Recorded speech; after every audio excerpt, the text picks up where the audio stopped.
The message came in the afternoon. Short, polite, carefully worded, but clear. This year, we're keeping Christmas dinner more selective. I read it twice, not because I didn't understand it, but because I did.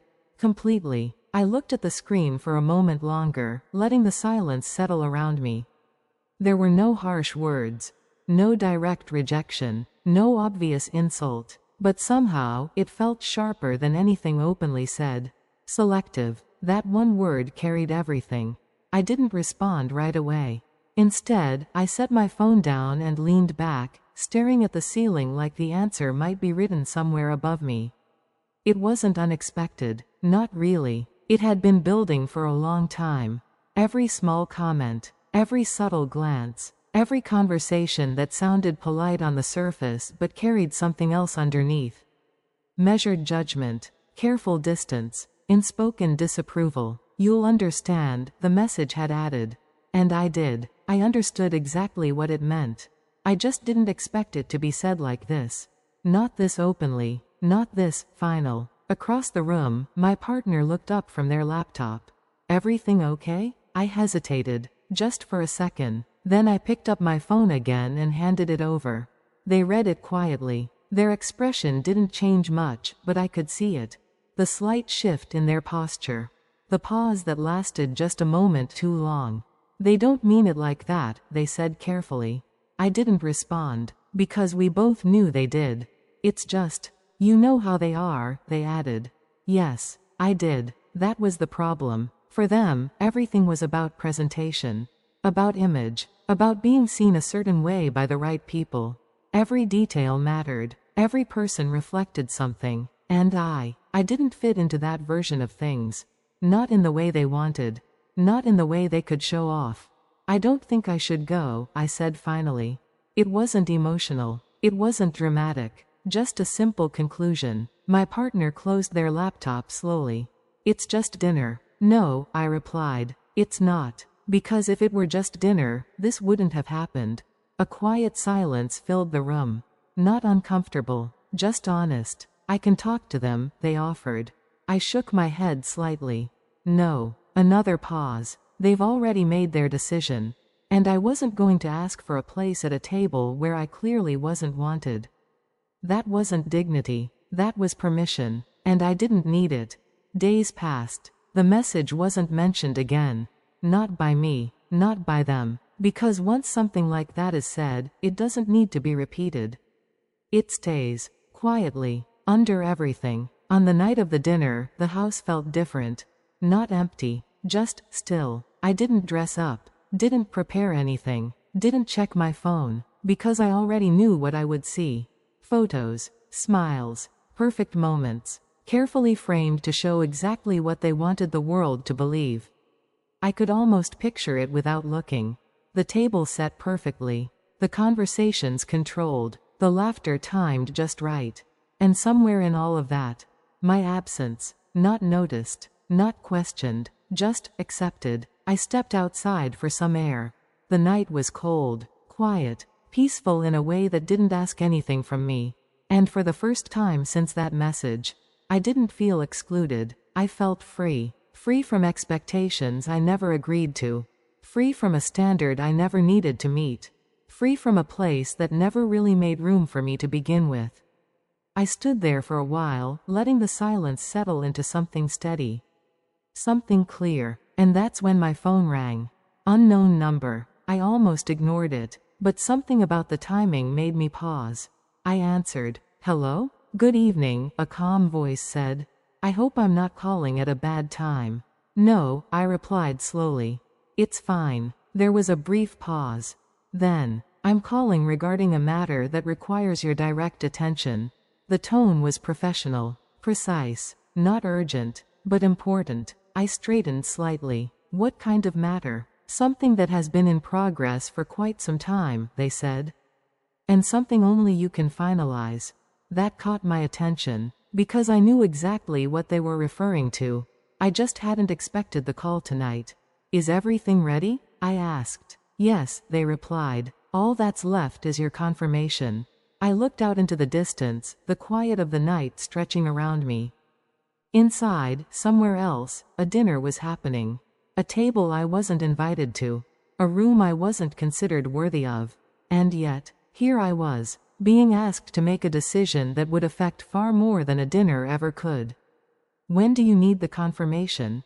I asked. "Whenever you're ready," they said. Simple, direct, controlled. I took a slow breath. Not rushing, not hesitating, just understanding the moment for what it was.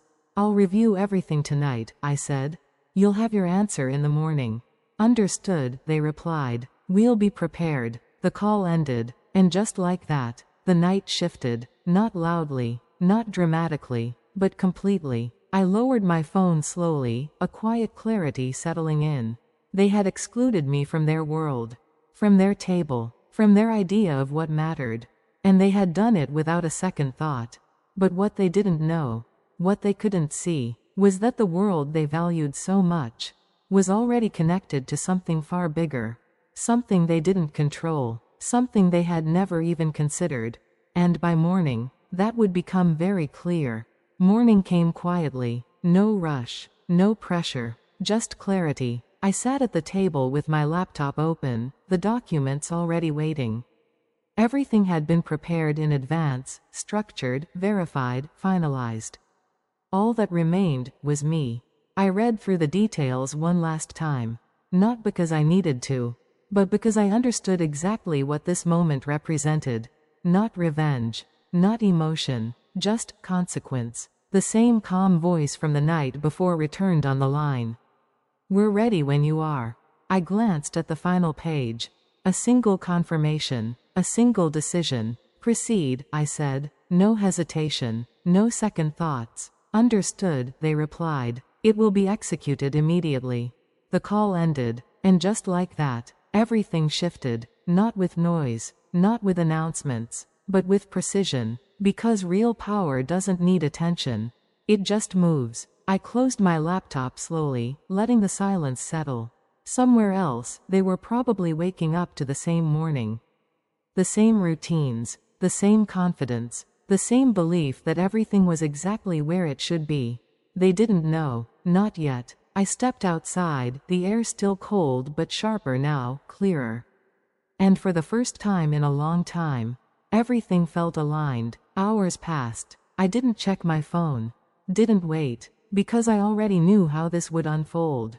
Not dramatically, not publicly, but undeniably. The first call came just after midday. This time, it wasn't an unknown number. I recognized it immediately. I answered. "Hello?" There was no greeting, just silence. Then, "What did you do?" The voice wasn't calm anymore. It wasn't controlled. It was shaken, confused, and underneath that, something else. "Fear." "I made a decision," I replied. A sharp breath came through the line.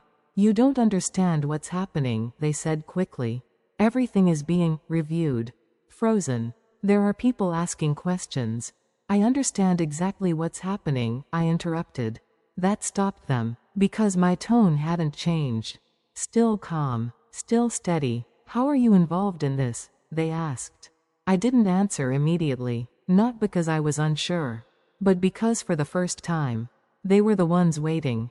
"You said I wasn't a good fit," I said quietly. Silence. Heavy. Immediate. "This isn't about that," they replied, but the confidence was gone. "It is," I said. "You just didn't know it." Another pause. Longer this time. "What does that mean?" they asked. I let the moment sit. Not for effect, just because it deserved to be understood properly. "It means," I said finally, "the things you value, the systems you trust, the stability you rely on." I paused. "They don't exist without decisions like mine." Nothing came back, because there was nothing left to say. The realization had already started.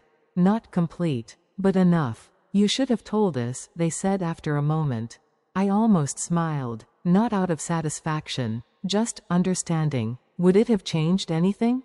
I asked. They didn't answer, because we both knew it wouldn't have. Another voice came through faintly in the background. Urgent, unclear, more confusion, more questions. "What do we do now?" they asked. It wasn't a demand. It wasn't control. It was something else, something unfamiliar. Dependence. I looked out ahead, the quiet street stretching into the distance. You move forward, I said. How? They pressed. The question lingered, not because it was difficult, but because it no longer mattered to me. The same way I did, I replied, without expecting anything from anyone. That landed, not loudly, but deeply. I never meant to. They started. I didn't let them finish. It doesn't matter, I said calmly. And that was the truth. Because the moment that could have changed everything had already passed. Years ago. Silence returned. Different now. Not tense. Not defensive. Just real. I ended the call. No final words. No need for them. I stood there for a while, letting everything settle. Not celebrating. Not reflecting. Just existing in a moment that didn't need to be explained. They had their table. Their dinner. Their version of what mattered. And they had chosen it without hesitation. Now, they had something else. Understanding. Too late to change the past. But just in time to see it clearly. I turned back inside, the quiet of the day wrapping around me. There was work to do.